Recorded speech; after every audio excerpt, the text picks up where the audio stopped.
ಇಂದು ಮಕರ ಸಂಕ್ರಾಂತಿ ಮಹಾಕುಂಭದಲ್ಲಿ ಪವಿತ್ರ ಸ್ನಾನ ಮಾಡೋದಕ್ಕೆ ಅನೇಕ ಜನ ಭಕ್ತಾದಿಗಳು ಮುಂದಾಗಿದ್ದಾರೆ. ಕಲ್ಪವಾಸ ವ್ರತದಲ್ಲಿರುವ ಭಕ್ತರಿಗೆ ಇವತ್ತು ಪವಿತ್ರ ದಿನ. ಈ ದಿನಕ್ಕಾಗಿ ಕಾಯ್ತಿರ್ತಾರೆ. ಪುಷ್ಯ ಮಾಸದ ಹುಣ್ಣಿಮೆಯಿಂದ ಮಾಘ ಮಾಸದ ಪೂರ್ಣಿಮೆಯ ತನಕ ವ್ರತ ಮಾಡಿರ್ತಾರೆ.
ತ್ರಿವೇಣಿ ಸಂಗಮದತ್ತ ಹರಿದು ಬರ್ತಾ ಇದೆ ಭಕ್ತ ಸಾಗರ. ಸಾಧು ಸಂತರ ಸ್ನಾನದ ಬಳಿಕ ಯಾತ್ರಿಕರ ಸ್ನಾನವಾಗುತ್ತೆ. ಪ್ರಯಾಗ್ರಾಜ್ನಿಂದ ರಿಪಬ್ಲಿಕನ ಮೆಗಾ ಕವರೇಜ್ ಅನ್ನ ನಿಮ್ಮ ಮುಂದೆ ಇಡ್ತಾ ಇದೆ. ಸರಿಸುಮಾರು 40 ಕೋಟಿಗೂ ಹೆಚ್ಚು ಜನ ಭಾಗಿಯಾಗ್ತಾ ಇರುವಂತಹ ಪ್ರಯಾಗ್ರಾಜ್ನಲ್ಲಿ ಆಗ್ತಾ ಇರುವಂತಹ ಮಹಾಕುಂಭ ಮೇಳ. ಕಲ್ಪವಾಸ ವ್ರತದಲ್ಲಿರೋರು ಈ ದಿನಕ್ಕಾಗಿ ಕಾಯ್ತಿರ್ತಾರೆ. ಕಾರಣ ಅವರಿಗೆ ಅತ್ಯಂತ ಪವಿತ್ರ ದಿನ ಇವತ್ತು. ಹಾಗಾಗಿ ಇವತ್ತು ಗಂಗಾ, ಯಮುನಾ, ಸರಸ್ವತಿ ನದಿಯ ತಟದಲ್ಲಿ ನಿಂತು ಮಿಂದೇಳೋ ಮೂಲಕ ಒಂದ್ ರೀತಿ ಪವಿತ್ರ ಭಾವ ಅವರನ್ನ ಆವರಿಸುತ್ತೆ ಅನ್ನುವಂಥ ನಂಬಿಕೆ.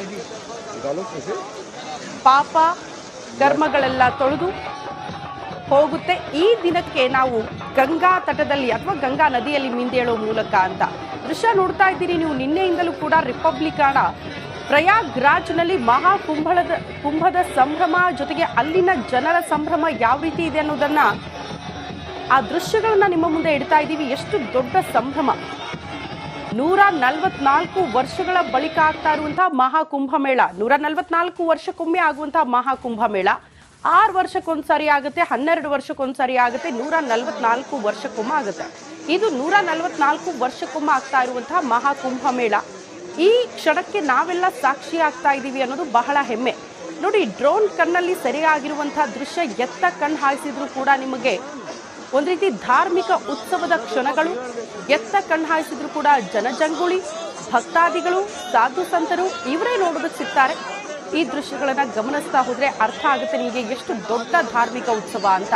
ಈ ದೃಶ್ಯಗಳು ಈ ಹಿಂದೆ ನಮಗೆ ಅಯೋಧ್ಯೆಯ ರಾಮ ಮಂದಿರ ಉದ್ಘಾಟನೆಯ ಸಂದರ್ಭದಲ್ಲಿ ನೋಡೋದಕ್ಕೆ ಸಿಕ್ಕಿತ್ತು. ಅದಾದ ಬಳಿಕ ಈಗ ಪ್ರಯಾಗ್ರಾಜ್ನ ಸರದಿ. ಈ ಬಗ್ಗೆ ಮತ್ತಷ್ಟು ಡೀಟೇಲ್ಸ್ ಅನ್ನ ಕೊಡೋದಕ್ಕೆ ನನ್ನ ಸಹೋದ್ಯೋಗಿ ರಂಜಿತ್ ಶಿರಿಯಾರ್ ಪ್ರಯಾಗ್ರಾಜ್ನಿಂದಲೇ ಅಂದ್ರೆ ಈ ಮಹಾಕುಂಭ ಮೇಳದ ಕ್ಷಣಗಳನ್ನ ಮಾಹಿತಿ ಕೊಡೋದಕ್ಕೆ ಆ ಸ್ಪಾಟ್ ಇಂದಲೇ ನೇರ ಸಂಪರ್ಕದಲ್ಲಿ ಜಾಯಿನ್ ಆಗ್ತಿದ್ದಾರೆ. ರಂಜಿತ್, ಇವತ್ತು ಸಂಕ್ರಾಂತಿ ಪುಣ್ಯ ದಿನ. ಅನೇಕರಿಗೆ ಇವತ್ತು ಈ ದಿನಕ್ಕೆ ಅಲ್ಲಿ ಸ್ನಾನ ಮಾಡಬೇಕು ಅಂತ ಅನೇಕ ಜನ ಆಗಮಿಸ್ತಾರೆ. ಹೇಗಿದೆ ಇವತ್ತಿನ ಸಂಭ್ರಮ?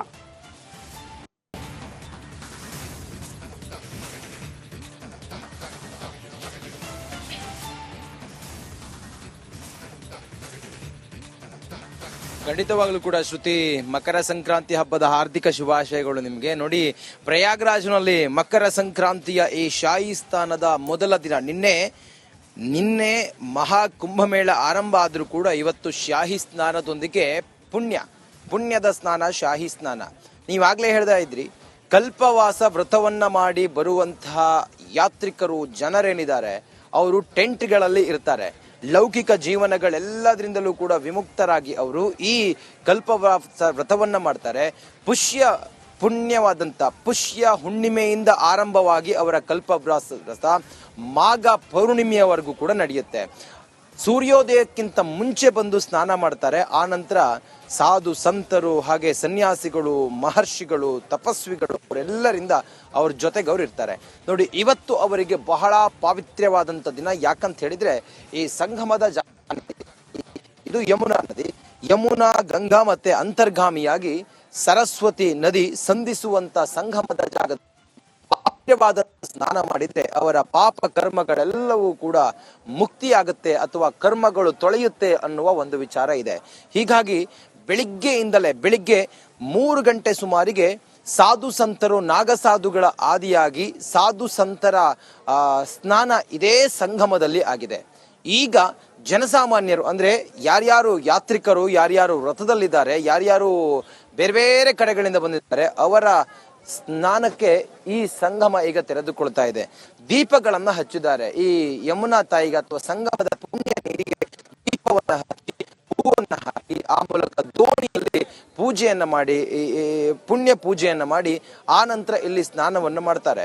ಈ ಸ್ನಾನಕ್ಕೆ ವಿಶೇಷವಾದಂತಹ ಒಂದು ನಂಬಿಕೆಯ ಪ್ರಕಾರ ನಮ್ಮೆಲ್ಲ 7 ಜನ್ಮಗಳ ಪಾಪವು ಕೂಡ ಈ ಯಮುನಾ ಅಥವಾ ಸಂಗಮದಲ್ಲಿ, ಇದೀಗ ಯಮುನಾ ತಟ, ಇದೇ ರೀತಿ ಮಧ್ಯಕ್ಕೆ ಹೋದ್ರೆ ಸಂಗಮಕ್ಕೆ ಹೋಗೋದಕ್ಕೆ ದೋಣಿ ವ್ಯವಸ್ಥೆಯನ್ನು ಕೂಡ ಮಾಡಲಾಗಿದೆ. ಸಂಗಮ ಮಧ್ಯದ ಸಂಗಮ ಏನಿದೆ ಅದಕ್ಕೆ ಹೋಗೋದಕ್ಕೆ ದೋಣಿ ವ್ಯವಸ್ಥೆಯನ್ನು ಕೂಡ ಮಾಡಿದ್ದಾರೆ. ಬೆಳಿಗ್ಗೆಯಿಂದಲೇ ಯಾತ್ರಿಕರು ಮಧ್ಯದ ಸಂಗಮಕ್ಕೆ ಹೋಗಿ ಸ್ನಾನ ಮಾಡೋದಕ್ಕೆ ಅವಕಾಶ ಇಲ್ಲ. ಯಾಕಂತ ಹೇಳಿದ್ರೆ ಆಳ ನದಿ, ಅದು ದಡದಲ್ಲೇ ಭಕ್ತರೆಲ್ಲರೂ ಕೂಡ ಸ್ನಾನವನ್ನ ಮಾಡಬೇಕು. ನೋಡಿ, ನೀವು ಗಮನಿಸ್ತಾ ಇದ್ದೀರಲ್ಲ, ಇವರೆಲ್ಲರೂ ಕೂಡ ಮಧ್ಯರಾತ್ರಿ 12 ಗಂಟೆಯಿಂದ ಬಹುಶಃ ನಡಿಲಿಕ್ಕೆ ಹೊರಟಿದ್ರು ಅನ್ಸುತ್ತೆ. ಇಷ್ಟೊತ್ತಿಗೆ ಇಲ್ಲಿ ತಲುಪಿ ಈಗ ಸ್ನಾನವನ್ನ ಮಾಡಿ ಎಲ್ಲ ಪರಿಕರಗಳನ್ನ ಮುಂದುವರಿಸಿ ಈಗ ಇಲ್ಲಿಂದ ಈ ಪುಣ್ಯವಾದಂತ ತೀರ್ಥವನ್ನ, ನೀರನ್ನ ತೆಗೆದುಕೊಂಡು ಹೋಗ್ತಾರೆ. ಸ್ನಾನ ಮುಗಿಸಿ ಕುಳಿತುಕೊಂಡವರು, ಹೋಗುವವರು, ಮತ್ತೊಬ್ರು ಮಗದವರು, ಬರುವವರು ಸಾವಿರಾರು ಸಂಖ್ಯೆ ಅಲ್ಲ, ಇದು ಲಕ್ಷಾಂತರ ಸಂಖ್ಯೆ ಅಲ್ಲ, ಇದು ಕೋಟ್ಯಾಂತರ ಸಂಖ್ಯೆಯಲ್ಲಿ ಜನ ಆಗಮಿಸ್ತಾ ಇರೋದನ್ನ ನಾವು ಗಮನಿಸ್ತಾ ಇದ್ದೀವಿ. ಪ್ರತಿದಿನವೂ ಕೂಡ ಸಂಗಮಕ್ಕೆ, ಪುಣ್ಯ ಸ್ನಾನಕ್ಕೆ ಬರುವ ಜನರ ಸಂಖ್ಯೆ, ಭಕ್ತರ ಸಂಖ್ಯೆ ಪ್ರತಿದಿನವೂ ಕೂಡ ಹೆಚ್ಚಾಗ್ತಾ ಇದೆ. ಇವತ್ತು ಶಾಹಿ ಸ್ನಾನ ಆದ್ರಿಂದ, ಇವತ್ತಿನ ಸ್ನಾನ ಬಹಳ ಪಾವಿತ್ರ್ಯವಾದ್ರಿಂದ ಬೆಳಗಿನ ಜಾವ 3 ಗಂಟೆಯಿಂದಲೇ ಸಾಧು ಸಂತರ ಸ್ನಾನದ ನಂತರ ಈಗ ಜನರಿಗೆ ಸ್ನಾನಕ್ಕೆ ಅವಕಾಶ ಕೊಟ್ಟಿರೋದು ಅಥವಾ ಜನರು ಸ್ನಾನವನ್ನ ಮಾಡ್ತಾ ಇರೋದು. ಈ ಒಂದು ಮಹಾ ಕುಂಭಮೇಳದ ಮತ್ತೊಂದು ಹಂತ ಅನ್ನೋದಕ್ಕಿಂತಲೂ ಕೂಡ ಈ 44 ದಿನಗಳೇನಿದಾವಲ್ಲ, ಪುಣ್ಯವಾದಂತ 44 ದಿನಗಳು, ಈ 44 ದಿನಗಳು ಬಹಳ ಪಾವಿತ್ರ್ಯವಾದಂಥದ್ದು. ನಮ್ಮ ಧಾರ್ಮಿಕ ಮತ್ತು ಆಧ್ಯಾತ್ಮಿಕದ ಒಂದು ಮಹಾಪರ್ವವೇ ಮಹಾಕುಂಭದ ಈ ಸಮಾಗಮ, ಸಾಧು ಸಂತರ ಸಮಾಗಮ. ಈ ಸಮಾಗಮದಲ್ಲಿ ಕೋಟ್ಯಾಂತರ ಜನ ಹಿಂದೂಗಳು, ಸನಾತನಿಗಳು ಮಿಂದೇಳ್ತಾರೆ. ಈ ಧಾರ್ಮಿಕ ಉತ್ಸವದಲ್ಲಿ ಮಿಂದೇಳ್ತಾರೆ. ವಿಶ್ವದ ಅತಿ ದೊಡ್ಡ ಕಾರ್ಯಕ್ರಮ ಇದು, ವಿಶ್ವದ ಅತಿ ದೊಡ್ಡ ಧಾರ್ಮಿಕ ಕಾರ್ಯಕ್ರಮ. ಈ ಧಾರ್ಮಿಕ ಕಾರ್ಯಕ್ರಮ ಅಥವಾ ಈ ಪುಣ್ಯವಾದಂತ ನೆಲದಲ್ಲಿ ಬಂದು ಅಂದುಕೊಳ್ಳುವಂತ ಲಕ್ಷಾಂತರ ಜನ, ಕೋಟ್ಯಾಂತರ ಜನರು ಪ್ರತಿದಿನವೂ ಕೂಡ ಆಗಮಿಸ್ತಾ ಇದ್ದಾರೆ. ಅವರಿಗೆ ಎಲ್ಲಾ ರೀತಿಯಲ್ಲೂ ಕೂಡ ಸಕಲ ವ್ಯವಸ್ಥೆಯನ್ನು ಕೂಡ ಇಲ್ಲಿನ ಉತ್ತರ ಪ್ರದೇಶ ಸರ್ಕಾರ ಮಾಡಿದೆ. ಅದರಂತೆ ಬರುವ ಜನರೂ ಕೂಡ ಹಾಗೆ ಪುಣ್ಯವಾದಂತ ಸ್ಥಳದಲ್ಲಿ ಪಾವಿತ್ರ್ಯವಾದಂತ ಸ್ನಾನವನ್ನ ಮಾಡಿ ತಮ್ಮ ಪಾಪ ಕರ್ಮಗಳೆಲ್ಲವನ್ನು ಕೂಡ ತೊಳೆದು ಹೋಗ್ತಾರೆ. ನೋಡಿ, ಇದು ಸ್ನಾನದ ಜಾಗ, ಇದು ಸಂಗಮದ ಜಾಗ. ನೀವು ನೋಡ್ತಾ ಇದ್ರಲ್ಲ, ಅಲ್ಲಿ ಕೆಲವು ಬಾಕ್ಸ್ ಗಳನ್ನ ಹಾಕಿದ್ದಾರೆ. ಅದು ಫ್ಲೋಟಿಂಗ್ ಬಾಕ್ಸ್ಗಳು. ಆ ಫ್ಲೋಟಿಂಗ್ ಬಾಕ್ಸ್ ನ ಆ ಕಡೆಗೆ ಯಾರು ಕೂಡ ಹೋಗೋ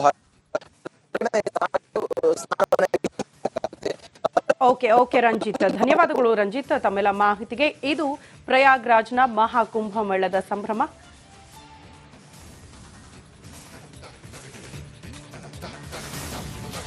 ದೇಶದೆಲ್ಲೆಡೆ ಮಕರ ಸಂಕ್ರಾಂತಿ ಹಬ್ಬದ ಸಂಭ್ರಮ ಮನೆ ಮಾಡಿದೆ. ಗೋರಖ್ಪುರಕ್ಕೆ ಯೋಗಿ ಆದಿತ್ಯನಾಥ್ ಭೇಟಿ ಕೊಟ್ಟಿದ್ದಾರೆ. ಗೋರಖ್ನಾಥ ದೇಗುಲದಲ್ಲಿ ಯುಪಿ ಸಿಎಂ ಇದ್ದಾರೆ. ಮಕರ ಸಂಕ್ರಾಂತಿಯಂದು ಗೋರಖ್ನಾಥ್ಗೆ ವಿಶೇಷ ಪೂಜೆ ಸಲ್ಲಿಸೋದಕ್ಕೆ ಉತ್ತರ ಪ್ರದೇಶ ಸಿಎಂ ಯೋಗಿ ಆದಿತ್ಯನಾಥ್ ಅವರು ಆಗಮಿಸಿದ್ದಾರೆ. ಕಿಚಡಿ ನೈವೇದ್ಯ ಅರ್ಪಿಸಿದ್ದಾರೆ. ಸಿಎಂ ಯೋಗಿ ಆದಿತ್ಯನಾಥ್ ಅನ್ನೋದ್ರ ಡೀಟೇಲ್ ಸಿಗ್ತಾ ಇದೆ. ಯೋಗಿ ಆದಿತ್ಯನಾಥ್ ಅವರ ಈ ಮಹಾಕುಂಭ ಮೇಳಕ್ಕೆ ಸಂಬಂಧಪಟ್ಟಂತೆ ಅವರು ಕೈಗೊಂಡಿರುವಂತಹ ಕ್ರಮಗಳು, ಸಿದ್ಧತೆ ನೋಡಿ ಕೋಟಿ ಭಕ್ತರು ಬಂದರೂ ಕೂಡ ಯಾವುದೇ ರೀತಿಯ ಸಮಸ್ಯೆ ಆಗದೇ ಇರೋ ರೀತಿಯಲ್ಲಿ ಅವರು ಅಲ್ಲಿ ವ್ಯವಸ್ಥೆ ಮಾಡಿಕೊಟ್ಟಿದ್ದಾರಲ್ಲ, ಅದಕ್ಕೆ ಬಹುತೇಕ ಭಕ್ತರು ಖುಷಿಯನ್ನ ವ್ಯಕ್ತಪಡಿಸ್ತಾರೆ. ಯೋಗಿ ಆದಿತ್ಯನಾಥ್ ಅವರಿಗೆ ಧನ್ಯವಾದವನ್ನ ಕೂಡ ಹೇಳಿದ್ರು. ಅದರಂತೆ ಇವತ್ತು ಯೋಗಿ ಆದಿತ್ಯನಾಥ್ ಅವರು ಸಂಕ್ರಮಣದ ಪ್ರಯುಕ್ತ ಗೋರಖ್ಪುರಕ್ಕೆ ಭೇಟಿ ಕೊಟ್ಟಿದ್ದಾರೆ. ಕಿಚಡಿ ನೈವೇದ್ಯ ಮಾಡುವ ಮೂಲಕ ವಿಶೇಷ ಪೂಜೆ ಪುನಸ್ಕಾರದಲ್ಲೂ ಕೂಡ ಉತ್ತರ ಪ್ರದೇಶ ಸಿಎಂ ಯೋಗಿ ಆದಿತ್ಯನಾಥ್ ಭಾಗಿಯಾಗಿರುವ ದೃಶ್ಯವನ್ನು ಕೂಡ ನಾವು ಗಮನಿಸ್ತಾ ಇದ್ದೀವಿ. ಯಾವುದೇ ಧಾರ್ಮಿಕ ಉತ್ಸವ ಇರಲಿ, ಯೋಗಿ ಆದಿತ್ಯನಾಥ್ ಅವರು ಸ್ಥಳದಲ್ಲಿ ಇದ್ದು ಖುದ್ದು ಎಲ್ಲ ವ್ಯವಸ್ಥೆಯನ್ನ ಪರಿಶೀಲನೆ ಮಾಡಿ ಅಧಿಕಾರಿಗಳಿಗೆ ಸೂಚನೆ ಕೊಟ್ಟು ಬಹಳ ಅಚ್ಚುಕಟ್ಟಾಗಿ ಬಂದಂತಹ ಭಕ್ತರಿಗೆ ಯಾವುದೇ ರೀತಿಯ ಸಮಸ್ಯೆ ಆಗಬಾರದು, ಅಷ್ಟು ಅಚ್ಚುಕಟ್ಟಾಗಿ ಅದನ್ನ ನಿರ್ವಹಿಸೋದಕ್ಕೆ ಅಧಿಕಾರಿಗಳಿಗೆ ಕೊಡುವಂತಹ ಸೂಚನೆ ಇದೆಯಲ್ಲ, ಬಹಳ ಹೆಮ್ಮೆ ಅಂತ ಅನ್ಸುತ್ತೆ. ಕಾರಣ ಅಂತ ಅತ್ಯಂತ ದೊಡ್ಡ ಧಾರ್ಮಿಕ ಉತ್ಸವ ಅಂದ್ರೆ ಈ ಹಿಂದೆ ಅಯೋಧ್ಯೆಯ ರಾಮ ಮಂದಿರ ಅದಾದ ಬಳಿಕ ಇವತ್ತು ನೋಡಿ ಮಹಾಕುಂಭಮೇಳ ಪ್ರಯಾಗ್ರಾಜ್ನಲ್ಲಿ ಕೋಟಿ ಕೋಟಿ ಜನ ಭಕ್ತಾದಿಗಳು ದೇಶದ ಮೂಲೆ ಮೂಲೆಯಿಂದ ಬಂದರೂ ಕೂಡ ಯಾವುದೇ ರೀತಿಯ ಸಮಸ್ಯೆ ಆಗುವುದಿಲ್ಲ, ಅಷ್ಟು ಅಚ್ಚುಕಟ್ಟಾಗಿ ವ್ಯವಸ್ಥೆ ಆಗುತ್ತೆ ಅಂದ್ರೆ ಅರ್ಥ ಮಾಡ್ಕೊಳ್ಬೇಕು. ಕಾರಣ ಮೊನ್ನೆ ತಿರುಪತಿ ತಿಮ್ಮಪ್ಪನ ಸನ್ನಿಧಿಯಲ್ಲಿ ಬಂದಂತಹ ಲಕ್ಷಾಂತರ ಭಕ್ತರಿಗೆ ಸರಿಯಾಗಿ ವ್ಯವಸ್ಥೆ ಮಾಡೋಕ್ಕಾಗಲಿಲ್ಲ. ಬಟ್ ಯುಪಿಯಲ್ಲಿ ನೋಡಿ ಧಾರ್ಮಿಕ ಉತ್ಸವಗಳಿಗೆ ಯೋಗಿ ಆದಿತ್ಯನಾಥ್ ಅವರು ಹೆಸರುವಾಸಿ, ಅದನ್ನ ಬಹಳ ಅಚ್ಚುಕಟ್ಟಾಗಿ ನಿರ್ವಹಿಸ್ತಾರೆ ಅನ್ನೋ ಕಾರಣಕ್ಕೆ. शिवावतारी भगवान गुरु गोरखनाथ जी महाराज की मर्यादा पुरुषोत्तम